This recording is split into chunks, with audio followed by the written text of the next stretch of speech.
Hi there, welcome back to our channel. Today we have an exciting project lined up for you. We will be exploring motor speed control using versatile 555 timer. This popular integrated circuit is widely used in various applications, so let's dive right in. Before we begin assembling our circuit, let's take a closer look at the schematic diagram. Here we have a 555 timer IC, NPN transistor, diode, resistor, capacitor, and potentiometer. These components work together to control the speed of our motor. The 555 timer IC acts as a square wave generator. By adjusting the potentiometer, we can vary the frequency of the signal, thus controlling the speed of the motor. Before we start, let me quickly explain the concept of PWM signal. PWM signal involves rapidly switching a digital signal on and off at fixed frequency while varying with or duration of the on times. This technique is widely used for precise control over power delivery in applications like motor speed control and LED dimming.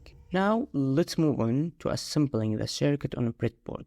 Make sure you have the components ready and follow along as I connect them. And there you have it, our motor speed control circuit using 555 timer is now ready. But of course we need to test it to see how well it performs. So let's grab a small DC motor and connect it to our circuit. Alright, we have our circuit connected to a power supply and the motor is ready to go. By adjusting the potentiometer, we can vary the duty cycle of PWM signal, effectively controlling the speed of the motor. But before we start, let's measure the current flowing through the circuit using a multimeter. This will help us to monitor the current consumption during the different speed setting. Now, let's put our circuit to the test. Notice how the motor speed changes as we adjust the potentiometer, varying the duty cycle of the PWM signal. It's incredible how a simple circuit can give us this level of control over motor speed. The 555 timer IC proves to be an excellent choice for such application.